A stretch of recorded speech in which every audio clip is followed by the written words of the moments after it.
much. Just for those of you on those draft riots, troops marched right from the battlefield of Gettysburg right to New York City to put down the draft riots. So there is a link to that to our local history as well. Dr. Contrain, director of the Military History Institute, another director of this widespread Army Heritage Education Center. Glad to have you here tonight in the bad weather. It's a good turnout, and I think you'll be well rewarded for your effort with Reina Pennington's presentation. I've known Reina for a number of years, more years probably than either of us will admit.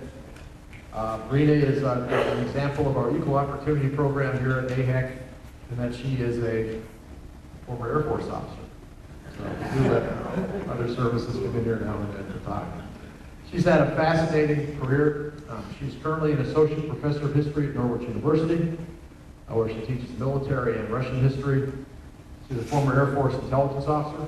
That is not an oxymoron.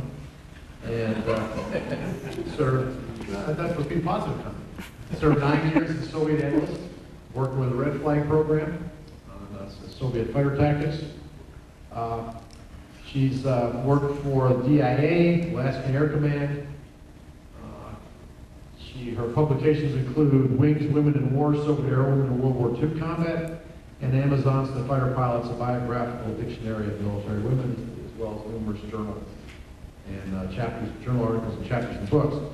Now, most importantly for us in the military history community, she is the chair of the Department of Army Historical Advisory Committee. She heads the group of historians who have the duty to advise the Chief of Staff of the Army and the Secretary of the Army on the Army Historical Program. So she is well linked in with all the military history community. And she's also on the Board of Trustees for the Society of Military History on the academic side. So Reina brings a unique linkage between the civilian and the military half of the history profession. She's got some great background on this topic tonight, which is good to talk about. Wings, Women in War, Soviet Women in Combat Aviation in World War II, based on a lot of personal interviews with some of the women. She's a great scholar and a fine speaker, and I think you'll really enjoy the presentation. Reina.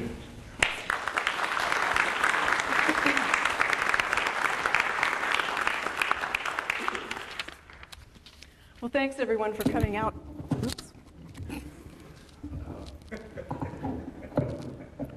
Coming out tonight. I apologize in advance. I'm just getting over walking pneumonia, and I'm double mic'd. So if I have to cough, I hope I don't break your eardrums, but take that as an opportunity to clear your own throats. So I'm going to talk to you about some work I did for my master's thesis, and it was fortunate enough to have this turned into a book called Wings, Women, and War. And you probably know that women served in military roles in many times and places throughout history, but by far the greatest number were in the Soviet Union. And in World War II in particular, there were about 800,000 women who served in the Red Army. About half of them were at the front. And they served in all branches of service, in everything from tanks to the infantry to the Air Force.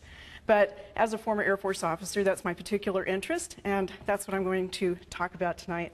Less than 4 months after the war began, there was formed in the Soviet Union a training group called Aviation Group Number 122, created to train the personnel for 3 new active duty regiments. Those regiments included a fighter regiment, a dive bomber regiment, and a night bomber regiment. They were treated as regular military units in all regards except for the initial recruitment. So these units were never called women's regiments. They weren't treated any differently from any other unit. And in fact, 2 out of the 3 ended up with a fair number of male personnel, about a third male personnel by the end of the war. They flew a combined total in these 3 particular regiments of 30,000 combat sorties. They produced 30 heroes of the Soviet Union. That's about the equivalent of our Medal of Honor, and at least 2 fighter aces. When Germany invaded the Soviet Union in June of 1941, the Soviet Air Force suffered terrible losses. Between that invasion and November, they lost more than 7,000 aircraft, mostly on the ground during the initial phases of Operation Barbarossa. So the aircraft were mostly destroyed on the ground. That meant that many pilots did survive the initial attacks. So lots of pilots survived. When these women were recruited, it wasn't a situation of desperation, the way that it's often perceived. In fact, right from the beginning of the war, tens of thousands of Soviet women volunteered for active duty. But there was no mobilization plan in place for the women, not even for the thousands of private pilots that had been trained during the 1930s. And in fact, many of these women pilots, when they volunteered, were at first told that they should volunteer for medical services. If they wanted to serve the Soviet Union, they should be nurses or instructor pilots. But they weren't really happy with that, if the women that knew how to fly wanted to get into combat flying. They had an advocate on their side, a woman named Marina Raskova. She was a commissioned Air Force officer who taught at the Zhukovsky Air Force Academy in Moscow, was very famous during the 1930s for some record-setting flights that she'd flown. One time she'd had to bail out of an aircraft in Siberia and spent 10 days alone in the taiga. She wrote a book about that made her very popular with people. So she was quite well known. And in the first months of the war, many hundreds of people wrote to her, begging her to be their advocate, to help them get into the Air Force. So she decided to petition the government to create separate women's regiments. Now, there were women already integrated into the Air Force, a small number, but Raskova believed that women would be better served, that they could develop their flying abilities and their command abilities better if there were segregated units that were created. Now, interestingly, her argument was not that these women would be freeing men for combat, because from the beginning she saw these as combat regiments. She thought that women themselves should be able to fly. And in fact, the military didn't really support this plan at first because at the time they had many more pilots than aircraft. So it's not quite the situation the way we normally perceive of things in the Soviet Union. Raskova did succeed, and in October of 1941, the People's Commissariat of Defense issued this order. You don't have to read the whole thing, but it says that three regiments of women pilots and crews would be trained for combat duty. Now, what's interesting about this is if you know what's happening in Moscow in October of 1941, this is the time of the panic when the Germans were practically on the doorstep of Moscow just before the Great Battle of Moscow began. And it was during that week when Raskova set up her recruiting stations in Moscow, called in the volunteers, and personally interviewed everyone that went into these units and ended up with about 1,000 people. Now, another thing that's interesting is there were no physical exams and no medical exams for volunteers to this unit. Now, that might seem strange to you because there were armorers, there were mechanics that were working with very heavy weights. They were changing propellers, they were re-equipping and rearming aircraft in between sorties. But they seem to have just assumed that the women could handle the job. There had been heavy physical labor for most people in Russia for many years. They just didn't even bother to test the women who joined the units. As long as they were healthy and volunteers and had some skills related to the job, they often could get into these units.